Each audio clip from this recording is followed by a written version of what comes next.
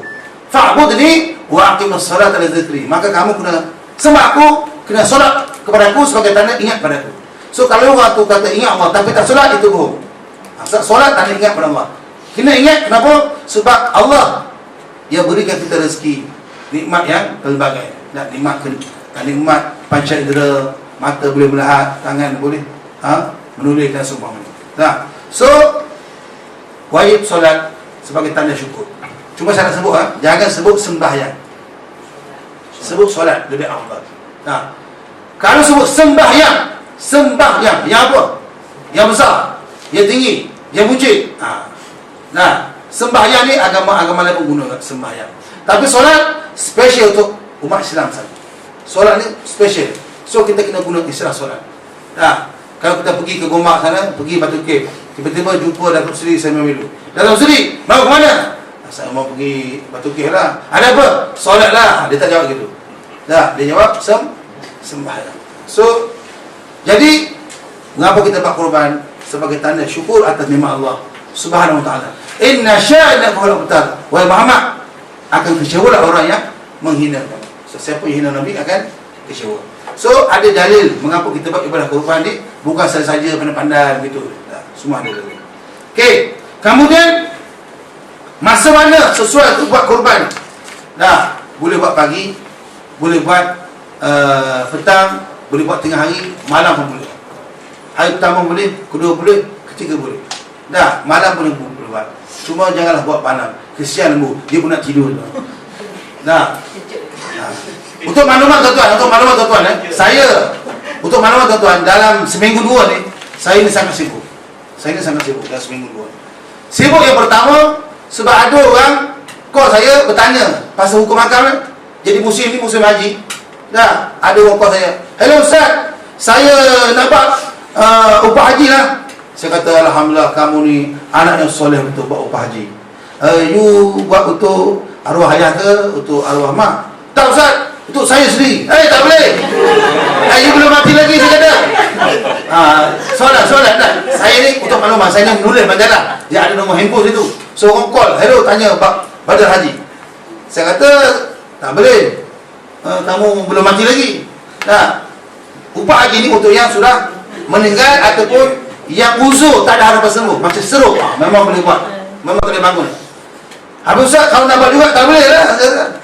Gini Ustaz, kata dia, saya nak menunggu kota jemaah haji, tabung haji muassasah 2026. Sekarang 2012. Nah, saya ni ada gaut, darah tinggi, kecil manis. Bimba tak sampai Ustaz, jadi saya nak buat sekarang upah haji. Tak boleh, saya kata. Hukumnya kena orang mati. Habis Ustaz macam mana? Saya kata gini, you tunggu mati dulu. You mati, you call saya balik. Persoalan. Tapi bagus, minat pada agama. Guna Islam. Kemudian saya sibuk, yang kedua, sebab saya sibuk ajak sahabat-sahabat AJK surau ni pergi tengok lembu kat ladang. Kambing. Jadi saya pergi ceramah mana-mana. Dah ada lembu kurban belum? Jom tengok lembu di ladang. Dah siapa lembu-lembu semua beriman lah. Sebab yang pergi tengok ni semua AJK surau. Yang pergi tengok lembu tu berserban berjubah, kejut lembu. Jadi lembu pun beriman, alhamdulillah. Tapi kambing haji lagi kuat iman sebab memang berjanggut. Nampak Jadi sibuk sikit. Walaupun sibuk, sempat juga datang bersama-sama dengan tuan-tuan. Yang dahsyatnya, seorang ke AJK surau, lepas subuh dia kata, hello Ustaz Abu, ni saya nak pergi dengan lembu. Awal lagi ni pukul 6.30. Ustaz, saya nak tolak sekarang. Saya kata sabar dulu, jangan datang sekarang, lembu tak bangun lagi. Macam-macam semangat korban. Jadi muslimin sama rakan. So sekarang kita bincang pula di mana afdal kita buat korban ni. Di mana afdal? Kamboja ke? Vietnam ke? Palestin ke? Myanmar ke? Rohingya? Somalia ke? Palestin ke? So yang saya kaji, ini yang saya kaji, ini saya belajar di pondok dulu. Yang tuan-tuan kaji itu tuan-tuan punya pasal. Saya bagi tahu apa yang saya tahu. Yang saya tak tahu, saya tak bagi tahu sebab saya tak tahu. Yang tuan-tuan tahu, simpan dulu. Ceramah lagi ni. Kalau tuan-tuan tahu tentang korban ni, lain kali ceramah. So sekarang saya ceramah. So jangan nak debat sini. So ini bukan sidang parlimen. Itu dia. Ada nak debat dah. Saya bagi tahu apa yang saya tahu lah. Yang tuan-tuan tahu, simpan dulu. Ataupun kita pergi minum kat luar. So sebenarnya korban ni elok buat tempat kita cari rezeki. So kalau tuan-tuan cari rezeki di Selangor wilayah ni, korban kat sini. Dia sama juga kes zakat fitrah. Zakat fitrah di mana kita cari rezeki, kat situ dah kita keluarkan. Tak payah balik Kelantan. Boleh. Balik Johor boleh. Tapi afdal kat sini. Kita bercakap benda yang afdal. Sebagai contoh. Kalau saya datang ceramah, saya tak pakai kopiah. Saya ceramah agama tak pakai kopiah. Pakai seluncing. Rambut tarik. Boleh tak? Boleh. Sebab apa? Al-ilmu fil kutub, al-ilmu fil sudur wala fil kutub. Ilmu di dada bukan di kitab. So, ilmu kita tahu sikit-sikit, kita boleh ceramah walaupun tak pakai serban jubah. Tapi yang afdalnya, mengapa saya pakai serbal jubah? Sebab ini sunnah. Nabi afdal lah. Sunnahnya serbalik, satu di kepala, satu di bahu. Tapi ada orang tu, setengah tu, di kepala, di bahu, di pinggang. Macam dalam silat boleh. Ada juga. So, sebagai contoh, macam khutbah Jumaat. Dah, kan di masjid dia naik mimbar tinggi tu. Dah, tak naik pun tak apa. Tu bawah, ceramah bawah, no problem. Tapi afdalnya naik atas. So, tuan-tuan, kita nak cari afdal. Termasuk dalam ibadah kurban. Dah, kalau lah zakat, afdal bayar tempat sendiri. Kalau meninggal, tuan-tuan saya beritahu, kalau meninggal, dah, elok dikebumikan tempat kita bekerja, cari makan. Tak payah balik ke Johor, balik ke apa? Ke kena sewa jenazah pula.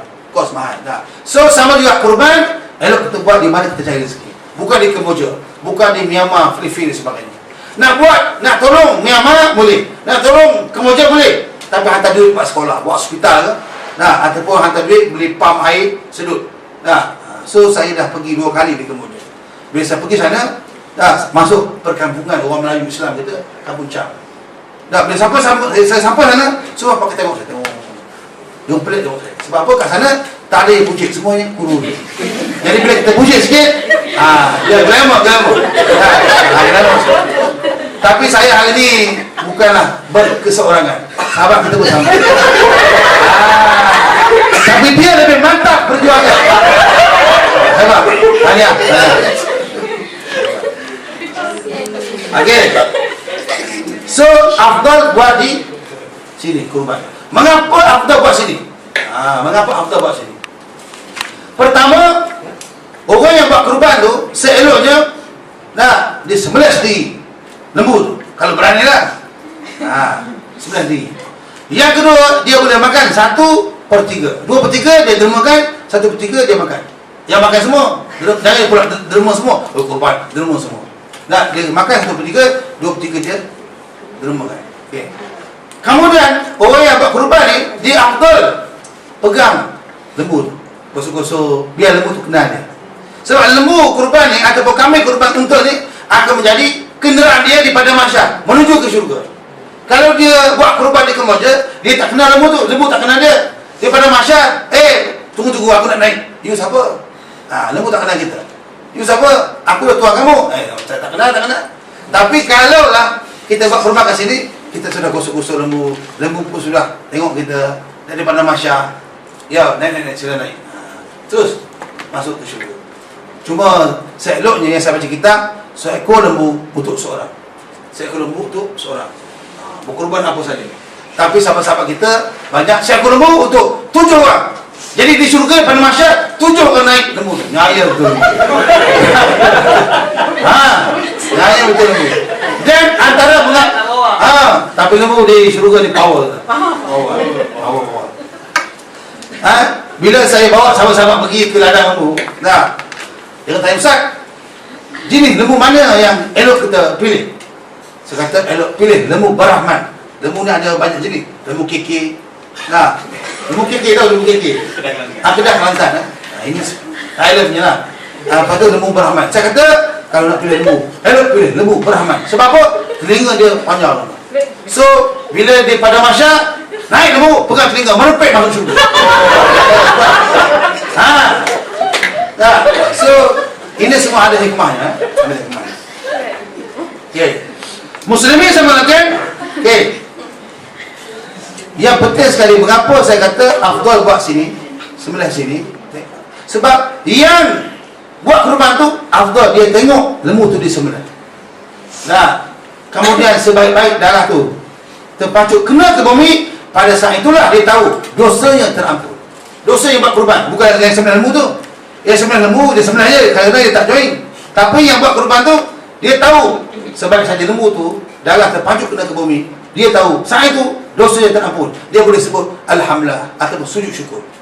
Tapi kalau dia buat di Kemboja, buat di Myanmar, buat di Brazil, dia tak tahu lembu tu bila kena sembelih.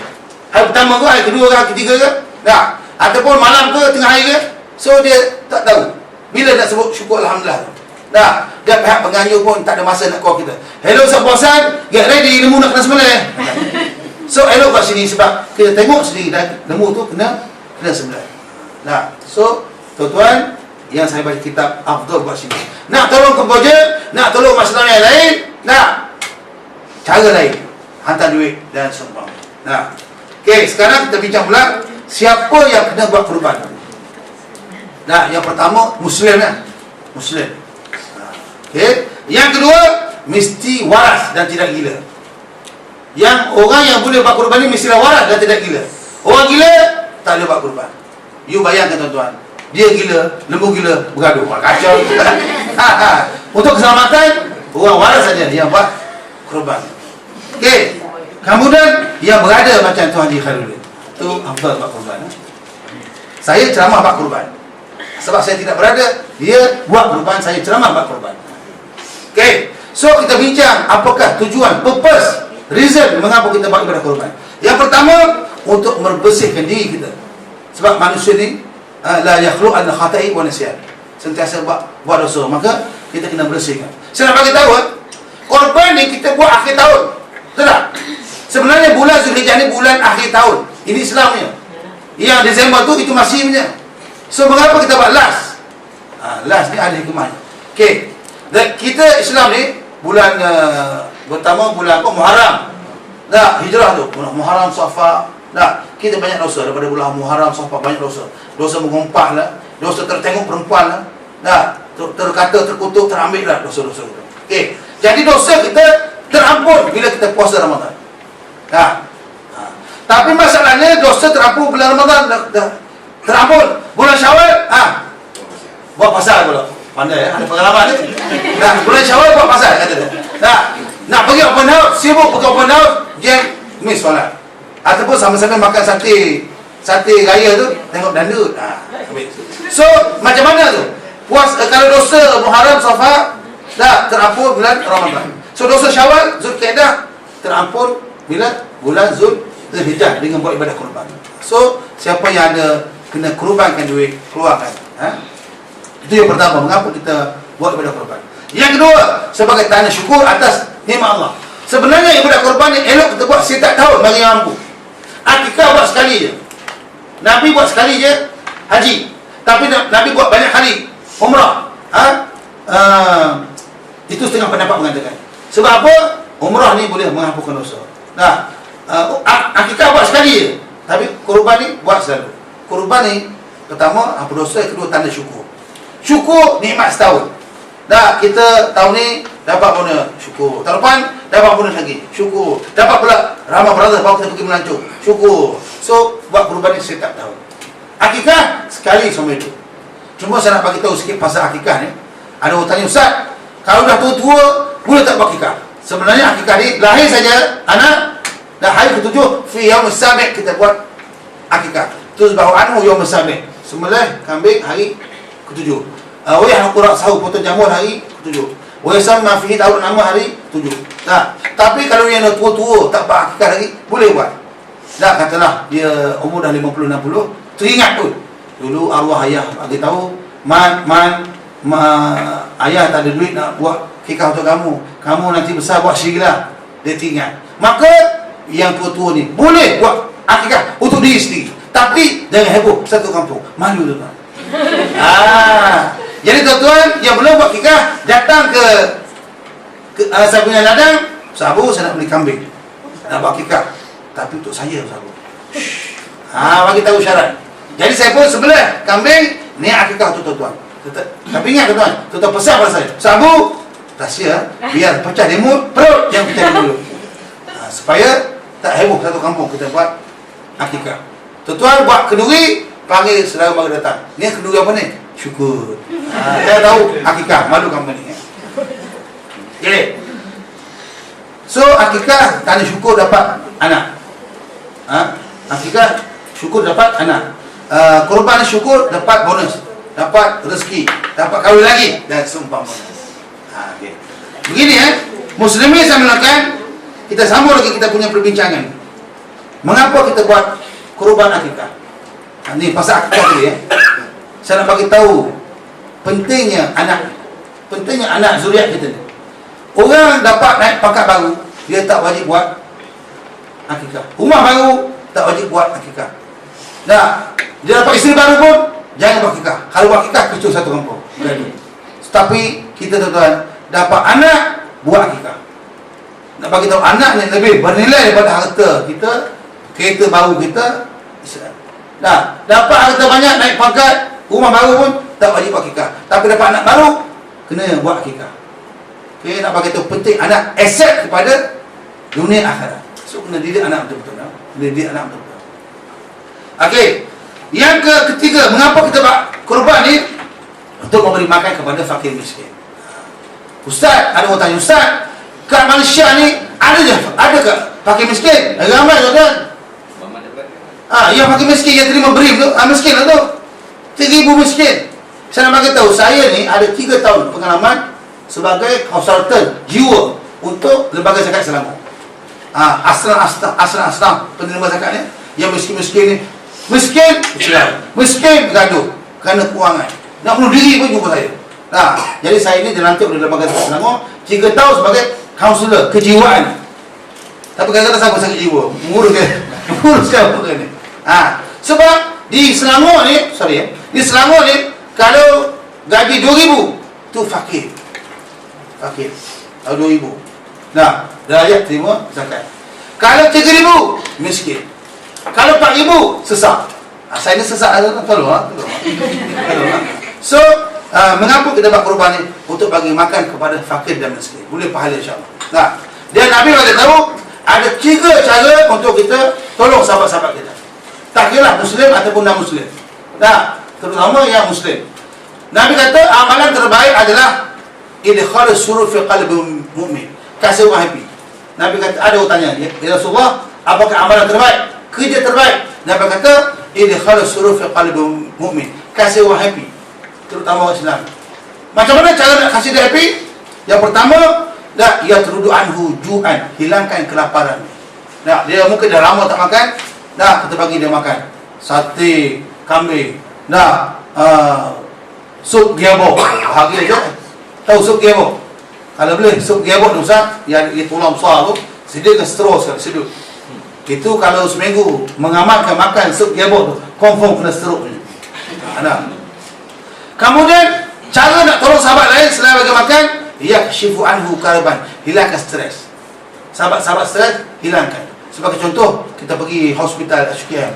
Ni apa sakit? Saya sakit jantung. Tak lama sembuh. Ada sahabat saya sembuh. Ni sakit apa ni? Saya hemodialisis buah pinggang. Ada orang tu biasa 3 kali, 4 kali seminggu, 4 kali sebulan. Sekarang dah sekali sebulan. Sekali sebulan. Kita legakan dia. Sakit apa? Sembuh. Jangan pula, sakit apa ni? Jantung. Tak lama ni. Mati terus. So hilangkan stres sahabat-sahabat. Ya. Kemudian yang terbaik juga adalah yaqdilahu dainan, tolong bayar hutang. Dia berhutang, kita tolong bayar. Berapa hutang? 1,000, tolong bayar. Tak betul sahabat. Berapa tahun dah kenal dia? Setahun, 2 tahun. Banyak tahun. Tolonglah bayar hutang dia. Boleh, tolong bayar hutang dia. Boleh kenal lah. Apa benda tu? Tapi sebenarnya tolong bayar hutang kawan ni lebih afdal daripada bersedekah. Sebab Islam utamakan brotherhood, love each other. Dan menolong seseorang ni bukan hanya terbatas kepada sesama muslim, juga non-muslim. Okey. Apa lagi faedah mengapa kita buat ibadah korban? Menggalakkan yang kaya supaya menderma. Orang kaya ni sibuk korporat teknokrat. Pagi breakfast KL, lunch kat Singapura, dinner kat US. Sibuk betul, naik flight saja. Terupa nak pergi surau masjid, terupa nak menderma. Kita pakai tahu, Tan Sri derma. Bawa teringat. Gitu. So, terupa. Bukan tak nak derma, terupa sebab very busy. So, menggalak orang kaya menderma. Sebenarnya bila tuan-tuan kaya, jadi ada kepuasan bila boleh membantu adik-beradik saudara mara. Ustaz dia suruh orang kaya. Ustaz dia ceramah pasal kaya, tapi ustaz pun tak kaya. Tuan-tuan saya dah lama kaya.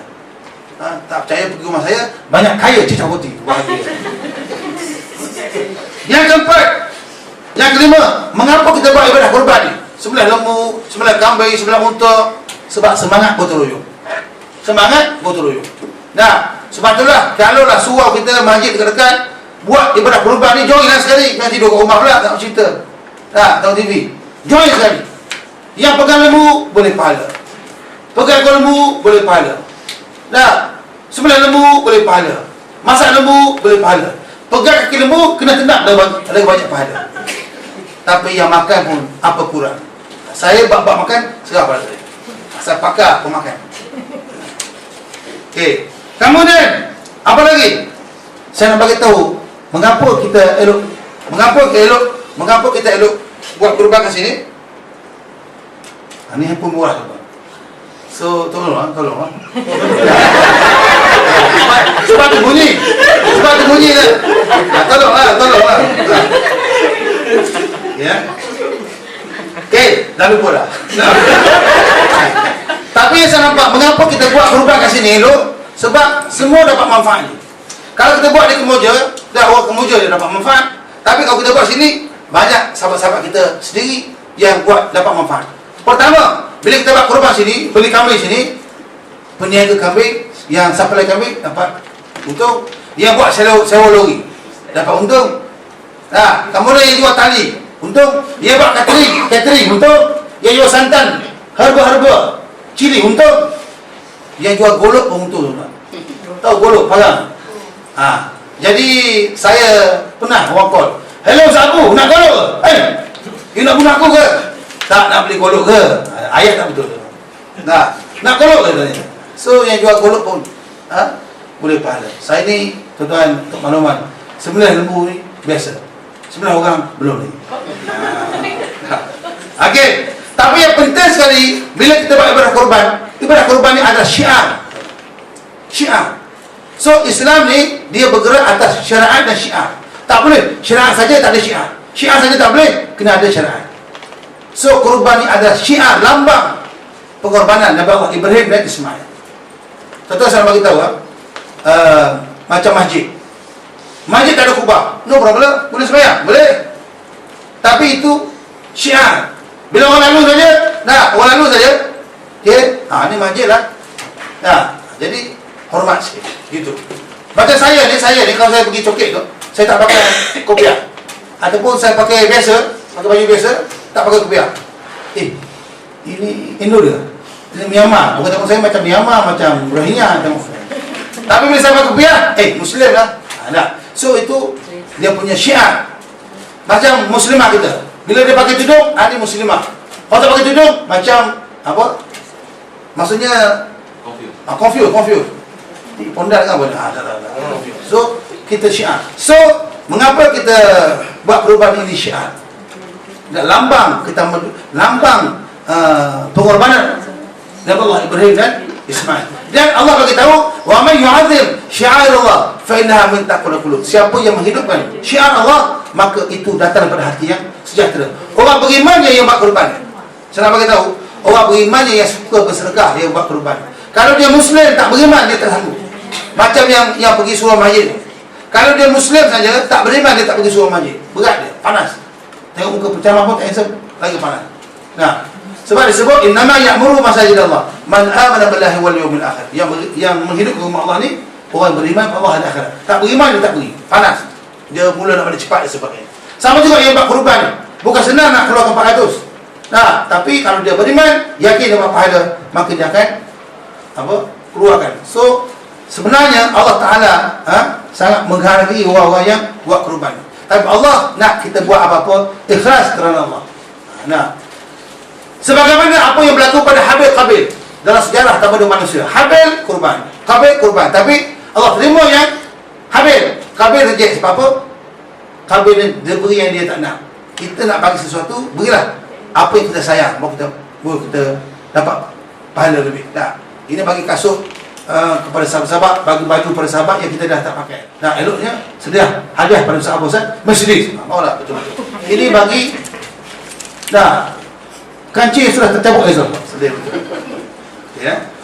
Muslimin sama dengan sahabat-sahabat sekalian. So kalaulah siapa yang buat ibadah kurban ni dia beriman takwa, Allah akan bagi dia keberkatan.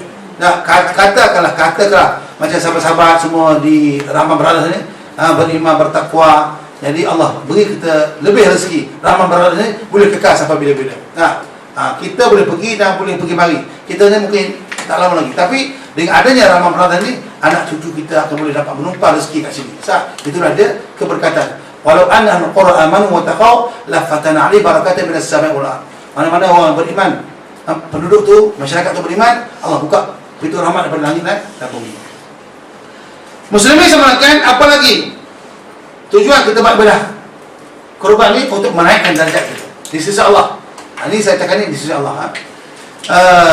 Ada beberapa perkara yang boleh kita buat untuk menaikkan darjat kita di sisi Allah. Pertama, it'amut ta'am. Kita suka belanja kawan, itu Allah suka. Kemudian ifsha'us salam, memberi salam. Memberi salam kepada sesama muslim. Suka memberi salam, suka senyum, maka orang pun suka kita, Allah suka kita. Kalau kepada non-muslim pun kita tegur juga. Selamat pagi, how are you dan sebagainya. Tanda greeting, tanda hormat. Kemudian yang boleh kita menaikkan martabat kita, qiyamul lail wa nasu niyamu. Bangun malam bertaubat kepada Allah, bersih dosa, Allah sayang kita. Tapi yang penting juga bila kita buat pada kurban, Allah sayang kita, Allah kasih kepada kita sebab kita sanggup berkurban kepada Allah Subhanahu wa taala. Tapi Allah tak nak tengok lagi kurban tu sebenarnya. Allah tak tengok, Allah tak perlu lagi kurban. Dahlah, Allah tak perlu. Allah tidak bergantung pada makhluk. Kita bergantung pada Allah. Disebut la yananallaha luhumuha wala dima'uha walakin yanalu taqwa minkum. Allah tak tengok lagi kurban, tapi Allah tengok hati kami ikhlas tak? Ikhlas buat kurban. So kalau kita ikhlas buat kurban, kita tolonglah rebahkan lembu kalau berani. Tuan-tuan sekalian, ada cerita sikit. Tahun lepas saya sebenarnya lembu di di Sungai Semungkis. Sungai Semungkis. Okey. Jadi kita pandai. Lembu tu 10 ekor, tapi bukan saya seorang, 2 orang. Jadi kita pandai. Kita sebenarnya lembu pertama kita cover. Supaya lembu kedua tak tahu. Sebenarnya lembu kedua kita cover supaya lembu ketiga tak tahu. Sebenarnya lembu ketiga kita tahu tabir supaya lembu keempat tak tahu. Kita cuba tipu lembu. Tapi lembu ni cerdik, bukanlah bodoh sangat. Siapa kata lembu bodoh? Okey. Jadi boleh makan susu lembu. Sebab okey. Jadi kita sebenarnya lembu pertama, sebenarnya lembu kedua supaya lembu ketiga keempat tak tahu. Tahu. Cerdik dah. Jadi bila begitu, lembu kelima ni sudah memberontak. Dia cuba menanduk. Cuba menendang. Lembu kena lari. Kita kejar dia kejar kita balik. Lembu betul. Mengapa tuan-tuan? Lembu ni tuan-tuan, saya bagi tahu, dia ada perasaan. Lembu dia sedih bila tengok sahabat dia kena sembelih.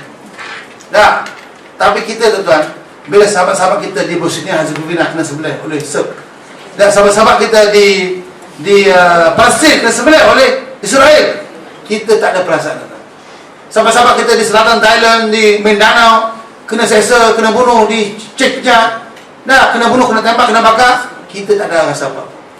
Tapi lembu, sahabat dia kena bunuh, kena sembelih, dia marah. Kita sahabat kita di Palestin kena sembelih, kita tak ada apa-apa. So kita ni lebih teruk pada lembu lah, bab-bab kemanusiaan, tak ada perasaan.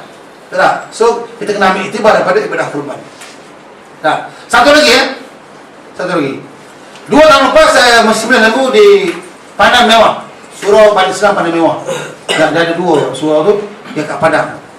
Jadi bila sembelih lembu pertama, kita bersihkan darah dia. Jangan pula bila kita sembelih lembu tu, kita pergi tayang. Jaga kamu lembu, get ready. Ada orang buat macam tu. Sembelih lembu pertama, pergi pada lembu kedua, jaga kamu, stres lembu dia ni. Stres. Jadi kita sembelih lembu, pasuk. Nak sampai lembu keempat, bila saya nak sampai giliran lembu keempat tu, ada budak datang. Ustaz sembelih lembu kan? Ustaz tak kesian ke? Saya pun gabrak. Tak kesian ke? Ustaz tengok lembu tu, muka dia sedih. Budak tu kata, "Dek, saya pun bagi tahu. Adik, Ustaz ni pakar jiwa, pakar riki, pakar metafizik. Lembu tu sedih adik, bukan sebab nak kena sembelih. Tapi dia sedih tahu kita yang sembelih dia. Apa pula hal pula? Dia lah sedih Ustaz sebab dia kena sembelih. Lembu tu kalau boleh bercakap, dia akan bagi tahu. Kata lembu, aku sedih tengok manusia. Aku kena sembelih, confirm aku masuk syurga. Tapi kamu sembelih aku, maka aku masuk hospital sebab darah tinggi. Okey? Tapi kita tak mengkaji. dia punya lembu, dia punya apa, minat dia. Kita boleh tengok lembu ni kalau color merah dia marah. Lembu ni color merah. So jangan pula pakai baju Rahman Brothers nak pergi korban lagi. Betul, sebab apa? Merah ni warna jin, merah ni warna jin. Warna jin. Dan merah ni warna penyakit. Merah ni warna penyakit. Sebab apa? Darah dah merah, merah lagi, double merah. Kursi pula merah. So, merah ni warna penyakit. Tak percaya, lampu merah, langgar. Confirm kena langgar. Faham tak? Ni pakar warna. Okey, jadi Muslimin sama kan, kita nak bincang sikit sejarah pengorbanan Nabi Allah Ibrahim dan Ismail. Nah, jadi Ibrahim ni bermimpi dia kurbankan anak atas perintah Allah. Maka Ibrahim tak terus pergi sembelih Ismail. Mimpi dia terus pergi sembelih. Kamu duduk tidur ke, duduk makan ke? Tak. Bincang dulu. So apa-apa sebelum kita buat apa-apa untuk anak kita, kita kena discuss. Nak sekolah ke mana, nak belajar ke mana, kena bincang dulu. Jangan buat keputusan sendiri. Ayah, parent kena discuss dengan anak apa nak buat untuk anak-anak. Maka kata Ibrahim, ini Allah fil manami ini azbahuka fazur ma zata. Ayah mimpi ayah sembelih kamu. Apakah pendapat kamu? Maka anak yang soleh, anak yang baik bagi tahu pada ayah dia, if'al ma tu'mar. Dah sembelih lah. No problem. Nah, satajiduni insyaallah min sabirin. Ayah akan dapati saya ni termasuk orang yang sabar. Saya boleh sabar. Nah, maka disembelihlah Ismail. Ceritanya bila sembelih Ismail takluk. Kata Ismail, ayah ni tak sembelih betul-betul ni. Tak tekan tu. Tak tekan mati pisau tu. Sembelih lagi takluk. Dah, ayah ni mungkin tak tergabak nak sembelih saya. Ismail pun ambil kain tutup muka dia. Ayah jangan tengok muka saya. Sembelih lagi takluk. Ismail kata, mari sini pisau tu. Tolong asah.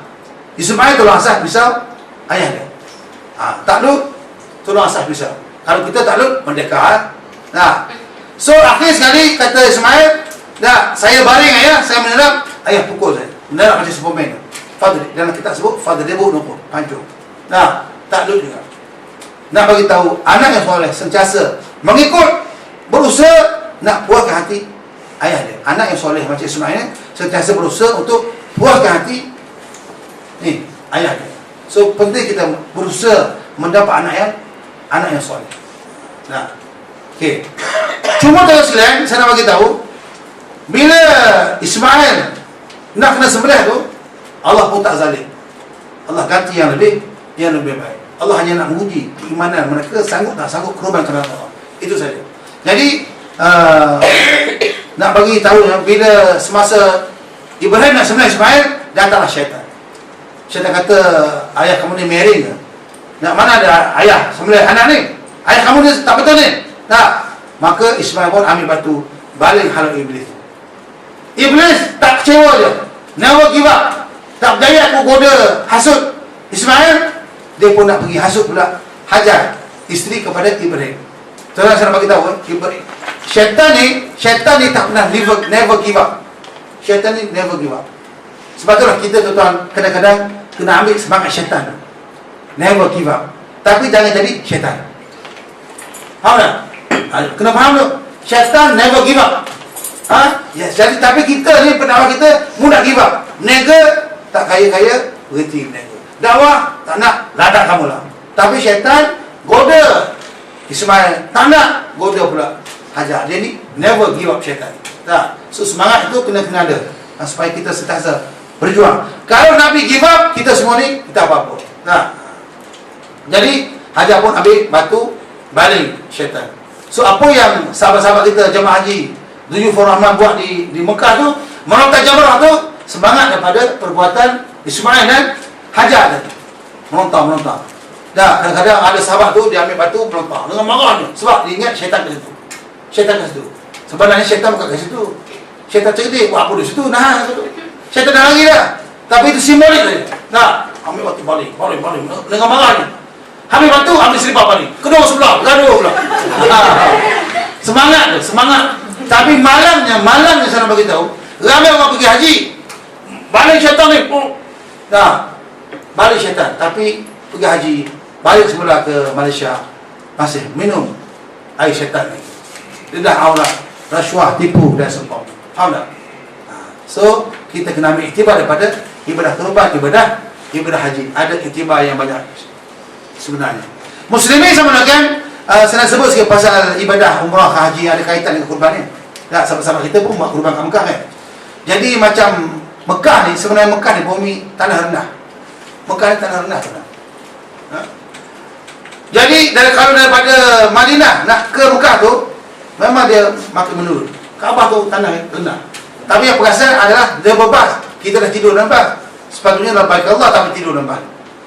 Tanah rendah Mekah tu. Maksud apa maksudnya? Maksudnya bila kita nak menyembah Allah, nak mengenal Allah, rendahkan hati kita. Jangan sombong. Satu lagi, Kaabah tu kosong mana? Saya baca buku lah dengan orang kata kosong. Saya tak ada masuk. Dah, kalau PM boleh masuk lah kan. Jadi kosong Kaabah tu, tak ada apa situ. Allah bukan kat situ. Kita bukan sebab Kaabah tu. Nah, Kaabah tu kosong. Apa maksudnya? Maksudnya bila kita nak menyembah Allah, jiwa kena kosong. Lupakan dunia. Nah, ini Allah Akbar, dia ingat, gaji boleh masuk. Dah, Allah Akbar, daripada dia cucuk duit. Tak boleh. So, Kaabah kosong, simbolik, jiwa kena kosong kena menyembah Allah. Jangan lupakan dunia. Sementara ingat Allah. Nah, macam tawaf. Pusing tawaf. Nah, dia ada rukun Yamani sebagainya. Nah, tawaf pusing tu. Itu macam mesin basuh. Kalau mesin basuh, pusing, keluarkan kotoran. Nah, baju yang kotor jadi putih. Kalau kita tawaf pusing, apa maksud? Keluar, hilangnya dosa-dosa kita. Sebab tu kita kena pergi. Dan kalau kita pergi sana, kita tahu hikmah-hikmah. Macam sa'i kan, Safa Marwah. Ada hikmah juga. Ada hikmah Safa Marwah. Sebagai contoh ya, Hajar cari air, Safa Marwah cari air, itu Ismail.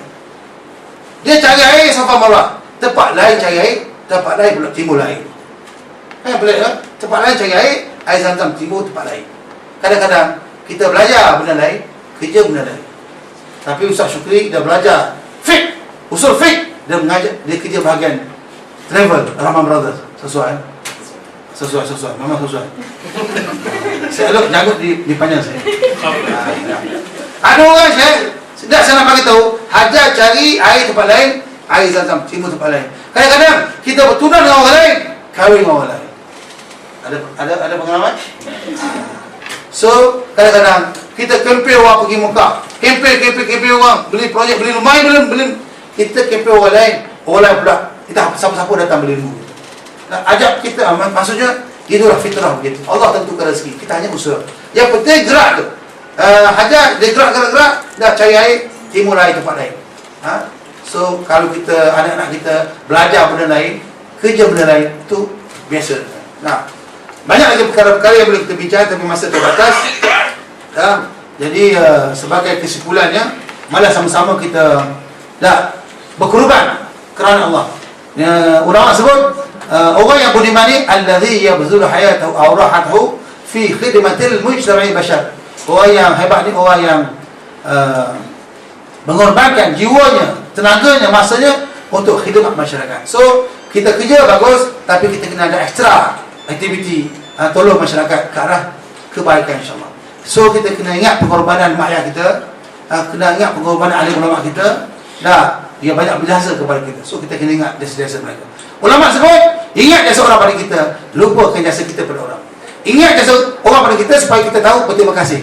La yashkurullah ma la yashkuruna. Tidak bersyukur pada Allah siapa yang tak tahu berterima kasih kepada manusia. So Datuk Rahman dah sediakan peluang kepada kita untuk cari rezeki kat sini. Jadi sebagai tanda syukur, terima kasih kita kerja untuk agama Allah Subhanahu wa taala. So Rahman Brothers banyak duit, kaya, dia boleh infak banyak kat surau masjid untuk pembinaan, ataupun tumpang pahala, itu sepatutnya. Jadi kena ingat jasa orang pada kita, lupakan jasa kita pada orang supaya kita tak ukit-ukit. Ingat silap kita pada orang, lupa silap orang pada kita. Ingat silap kita pada orang supaya kita cepat minta maaf, minta ampun. Lupa silap orang pada kita supaya kita tak dendam, tidak hati marah dan sebagainya. So kita zikir, kemudian kita tamatkan majlis insya-Allah.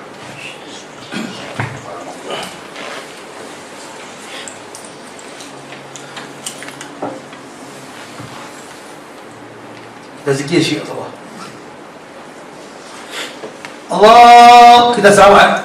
Allahumma salli وسلم على نور الأنوار وسر الأسرار وترياق الأغيار ومفتاح باب اليسار سيدنا ومولانا محمدا المختار وآله الأطهار وأصحابه الأخيار عدد نعم الله وإفضاله اللهم صل وسلم على نور الأنوار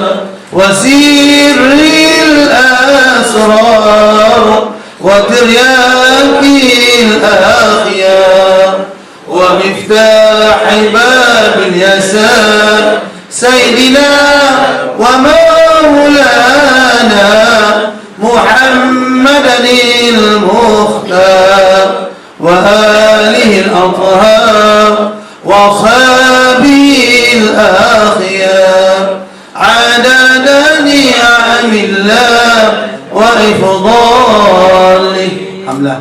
Semalam saya pergi ke Melaka. Ada seorang Habib Syekh As-Saghaf. Dia ada menyanyi lagu Ya Hanana. Tahu? Pernah dengar lagu tu? Tak tahu?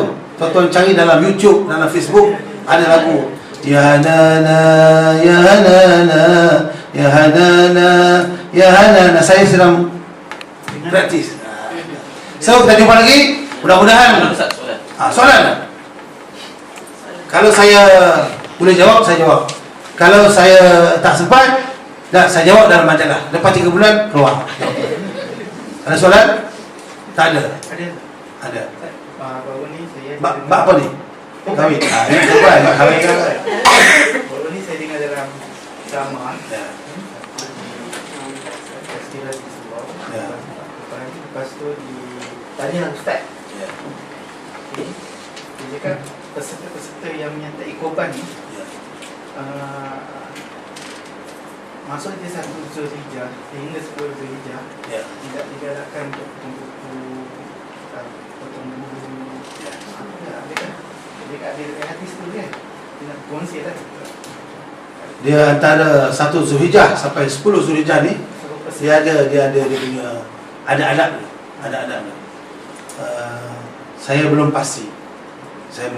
Tapi ada hadis yang menunjukkan bahawa fajarat antara 1 Zulhijjah hingga 10 Zulhijjah. Tapi biasa bila kita sebut Zulhijjah, orang lebih ingat kepada haji dan kurban. Wallahu alam. Kena rujuk balik. Ada lagi soalan? Saya. Ya. Suami saya nak buat korban untuk dia. Ya. Tapi dia dah ada korban jugalah tahun ni. Ya. Bapak saudara dia yang buat. Ya. Lepas tu saya suruh dia buat atas nama saya. Boleh? Dia bagi duit tu kat you. Dia dah pergi. Dia sebenarnya begini, korban ni kita boleh buat kat sini kita buat, kat Kemuja kita buat, boleh. Tapi kalau kata kita dah selalu buat sini, nak buat di Kemuja boleh. Tapi kalau dia banyak, sini buat, sana buat, lagi boleh. Tapi nama saya boleh Ustaz? Boleh. Guna duit dia lah. Boleh. Jadi ni abang bagi you duit, you buatlah korban, boleh macam. Dan dia buat untuk dia macam saya biasa buat, kat sini buat, kampung buat. Boleh buat. Tapi kalau tuan-tuan nak buat di Kemuja juga boleh. Kalau dah biasa selalu buat sini. Ataupun kalau nak buat Kemuja boleh, dengan syarat tuan-tuan ni memang jenis makan daging kena seru. Buat sana. Ada orang tanya, Ustaz boleh tak buat korban tu yang sudah mati? Arwah ayah kita dah meninggal. So tak payah. So kita tak payah buat, tak boleh buat kepada si mati yang sudah mati. Tahu nama dia. Tujuh nombor sekor, nama si mati. Kecuali upah haji. Upah haji ni dah ada wasiat ke, tak ada wasiat ke, si waris mesti buat untuk arwah ayah. Tapi kalau korban tak boleh buat, kecuali dia tinggalkan wasiat. Ingat nanti ayah meninggal, you kena buat korban. Itu kena buat. Sebab sudah di wasiat. Tapi kalau sudah meninggal, tak payah buat korban untuk si mati. Sebab apa nak buat korban ni, nak beramal semasa hidup, bukan selepas mati. Tapi katalah anak-anak tu buat korban, pahala tetap dapat kepada si mati. Sebab anak-anak ni yang didik anak-anak ni adalah si mati. Wallahu a'lam. Itu pendapat saya. Itu saya punya pendapat. Jangan tanya orang punya pendapat. Itu saya. Sebab saya nak bagi tahu dalam Islam ni, kita yang saya belajar di universiti tu, Syekh saya Profesor Dr. Rifan bagi tahu, kita kalau nak belajar mesti banyak buku, banyak guru, banyak kitab. Sebab mengapa khilaf berlaku tentang perkara furuk ni? Sebab banyak kitab, banyak guru, berbeza segi tempat belajar. Nah, bahasa belajar pun bahasa. Ada orang belajar agama dalam bahasa Arab, ada orang belajar agama dalam bahasa Malaysia, ada belajar agama dalam bahasa Urdu, ada belajar agama dalam bahasa Inggeris. So hadis sama, kitab sama, tapi pemahaman kepada hadis, mata hadis tu berbeza. So seeloknya kalau kita belajar agama, kita belajar pelbagai. Saya dulu belajar pondok lama sebelum masuk universiti, belajar di Mahat, belajar pondok. So saya belajar satu mazhab Syafi'i. Bila saya masuk UAE, jadi tahun pertama, tahun kedua tu saya jadi marah. Sebab kita belajar mazhab Syafi'i.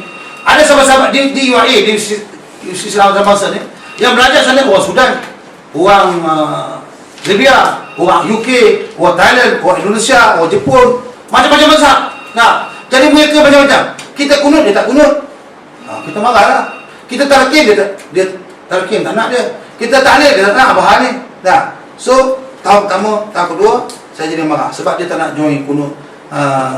Ada tu tak ada doa selepas solat kan, bangun. Tapi setelah saya masuk tahun 3, tahun 4 kita belajar fiqh usul, jadi kita lebih open sikit. Jadi bila begitu saya pernah pergi ke China. Saya pernah pergi China 11 hari di China. Di China dia suruh saya jadi imam dah. Ada kat rumah kan. Jadi saya tahu orang China ni dia mazhab lain. Mazhab Syafi'i kalau subuh kena kunut. Di China dia mazhab lain, kunut tak ada. Jadi saya imam sana. Ketika itu saya tak baca kunut. Mereka ikutlah. Sahabat saya yang Cina tu, saya ajak dia, jom tahlil. Dia tak nak. Jadi dia tak nak, tak apalah. Di China sana saya tak kunut sebab saya tahu sana memang tak kunut. Tapi dia bila mari sini dia kunut. Walaupun tempat dia, kawan Cina tadi dia kat tempat dia tak kunut, tapi dia mari solat kat Masjid Negara, dia nampak saya kunut, angkat tangan, dia pun angkat tangan. Macam sahabat-sahabat kita ni yang Cina, bila saya pergi sana, saya tak buat tahlil lah. Ada yang meninggal tak buat. Tapi dia bila dia mari sini, dia join tahlil. Dia kata tahlil bagus lah, lepas tahlil ada makan. Dia kata dapat sana, ada makan sekali. So kita kena belajar pelbagai mazhab. Ada surau dia mengajar kitab Fiqhul Manhaji Syafi'i. Saya kata Syekh elok akan mengajar juga kitab karangan Syekh Dr. Wahbah Az-Zuhairi Al-Fiqh Islam wa Adilatuh. Dia macam-macam mazhab supaya kita tidak taksub pada satu mazhab. Sampai kita menuduh orang tu ni tak sah ni, padahal itu satu mazhab. Bahkan dalam saya dulu JAKIM, saya pernah masuk mesyuarat majlis fatwa. Saya masuk bukan sebagai ahli majlis fatwa, susun kitab, susun buku, susun air, susun file. Jadi mesyuarat fatwa apa bagi tahu, tak semua kita ikut mazhab Syafi'i. Macam tawaf. Kalau ikut mazhab Syafi'i, kena ambil wuduk ialah banyak sebab tersentuh-sentuh. Macam zakat fitrah. Kita tak keluarkan kita tak bagi duit, tak bagi beras. Imam Syafi'i kata kita kena bagi beras. Kalau bagi duit, dia enjoy duit tu. Kata Imam Syafi'i jangan bagi duit. Kalau bagi duit, dia enjoy. Dia beli tu, boleh bercun. Kata Abu Hanifah tak boleh, kena bagi duit. Kalau bagi beras, penuh beras, rosak, tikus makan. So masing-masing ada hujah. So yang tadi wallah. Boleh. Ada soalan lagi? Ada. Alhamdulillah. Ustaz, ramai orang tanya dengan saya. Saya cakap nanti saya tanya Ustaz lah. Ibadah akikah dengan korban boleh campur ke tak? Ustaz boleh jawab nanti. Yang kedua hari 10 tu bila mula bersembelih? Kemudian hari 13 tu berakhir bila? Nampak soalan. Begini bab ni pun khilaf. Boleh tak joint venture akikah dan korban. Dah. Jadi saya tanya yang sahabat-sahabat soal lain, boleh. Tapi afdalnya buat asasi. Saya nak bagi tahu, yang wajib pun kita boleh campur. Sebagai contoh, dah. Lepas Ramadan, dah kawan tu dia nak buat puasa qada. Puasa qada. Lepas tu combine sekali dengan puasa sunat 6 hari bulan Syawal, dan kebetulan hari tu hari Khamis, hari Isnin. So 3 sekali combine. Saya puasa sorry kena qada Ramadan, sunat Syawal dan hari Khamis. Dah. Kalau begitu boleh combine. Korban akikah ni sunat saja boleh combine. Tapi kurang afdal, kurang afdal. Dia saya nak bagi tahu sebenarnya akikah jangan buat lembu. Elok buat kambing. Sebab apa? Kambing ni sunat. Bila Hasan Hussein lahir, dah Nabi buat 2 ekor kambing. Tak, mengapa buat lelaki 2 ekor? Tak, mengapa perempuan 1 ekor kambing? Adakah lelaki ni lebih mulia tak? Tak, 2 ekor kambing bagi lelaki dan bagi tahu lebih besar tanggungjawab lelaki. So, korban lembu, kambing, tapi ikan ni kena buat kambing lebih awal. Tak, tapi ada orang kata, tak nak kambing lah. Kalau buat kambing, panas. Dah tinggi. Sebenarnya itu fitnah. Kambing bukan punca dah tinggi. Punca dah tinggi adalah santan, garam dan stres sebagai gaji. Tak nak ni. Makalah kambing. Nabi kata ittakhazal ghanam fa inna barakah. Ambillah kambing kerana kambing ada keberkatan. Yang akikah tu Nabi sebut al-ulamu murtahanun bi aqiqatihi. Budak-budak ni tergantung kecuali buat akikah. Jadi tak sempurna budak-budak kecuali buat akikah. Memang tak wajib tapi hampir wajib. Ya. Sebagai contoh, kalau budak tu pergi sekolah, tak pakai baju sekolah, boleh belajar? Boleh belajar. Tapi kalau budak sekolah, tak pakai baju sekolah, nampak lain macam. Tak sempurna. Nah, so, kalau dia lahir tak pakai akikah, tak sempurna. Cuma ikut kemampuan. Seeloknya, hari 7. Tapi nak buat bila dah setahun 2 tahun pun boleh. Nah, boleh. Okay. Syekh, yang tadi, bila masa nak buat kurban tu? Setelah selesai khutbah Aidil Adha, akhirnya 13 hari tasyrik sebelum maghrib. Sebelum maghrib, lepas asar. Sebelum maghrib. Itu yang ramai ulama sebut itu. Nak bagi peluang kepada sahabat-sahabat ni berkurban. Ada mungkin tak sempat hari pertama. Dan sebenarnya Aidil Adha ni lebih besar daripada Aidil Fitri. Sebab tu takbir dia panjang. 4 hari. Ada soalan kan? Alhamdulillah, selamat saya. Selamat. Tapi tuan-tuan, bab hukum hakam ni, tuan-tuan jangan rigid sangat, Sebab Islam ni dia agama yang huriyah, bebas, tapi ada limitnya. Islam kata buat korban. Nah, cara bahagi daging dia tak rigid. Nak masak apa? Terpulang. Nak masak kurma ke, masak kicap ke, masak tom yam ke, masak sup, terpulang. Tak ada pula hukumnya mesti sup. Tuan-tuan kalau buat kurban jangan pula paksa dia terima daging. Okey, aku bagi you 2 kilo ni. Okey, mesti masak sup sebab mentang-mentang dia minat sup, paksa kau tu buat sup. Pulanglah. Terpulanglah. Dia bebas. Ada yang tanya, Ustaz, boleh tak daging kurban tu simpan lama-lama? Saya kata kurang afdal. Yang saya baca kitab Nabi makan sekali. Nah, tapi ada antara sahabat-sahabat kita sampai 5-6 kilo simpan daripada ais. Tuan-tuan saya nak bagi tahu, seeloknya makan sekali. Kalau tuan-tuan dapat banyak kilo, 5-6 kilo, 2 kilo ambil, yang 4 kilo tu carilah mana-mana sahabat kita Bangladesh ke Myanmar yang Muslim bagi. Tak, jangan simpan. Sebab apa? Kalau simpan lama sampai 2-3 bulan, dia kurang khasiat, tak ada manfaat. Cuma yang saya baca buku, tengok, kalau kita simpan daging kurban lama-lama dalam peti ais, ada manfaat sikit manfaatnya. Dah, kalau kita simpan lama-lama sekilo, 2 kilo kan, dia keras sangat. Kalau pencuri masuk, balik confirm mati. Terima kasih, jumpa lagi. Wassalamualaikum warahmatullahi wabarakatuh.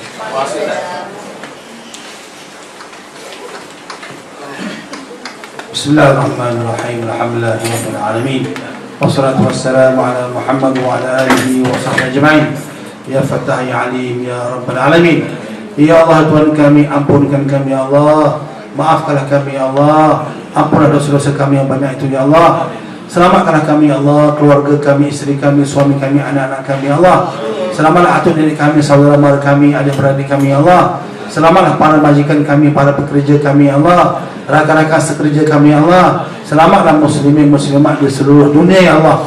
Ya Allah Tuhan kami, permudahkanlah segala urusan kami ya Allah. Kabullah segala hajat-hajat kami ya Allah. Tunaikan segala permintaan kami ya Allah. Ya Allah Tuhan kami, terimalah amal ibadah kami, terimalah pengorbanan kami ya Allah. Ikhlaskanlah niat kami ya Allah. Masukkan kami dalam syurga-Mu ya Allah. Selamatkan kami daripada api neraka-Mu ya Allah.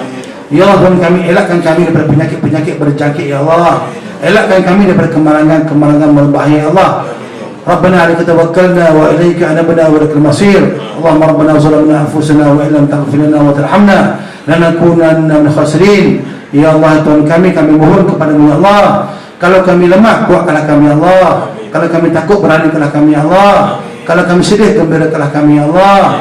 Kalau kami lapar, kenyangkan kami ya Allah. Kalau kami miskin, kayakan kami ya Allah. Kalau kami malas, rajinkanlah kami ya Allah. Kalau kami berdosa, terimalah taubat kami ya Allah.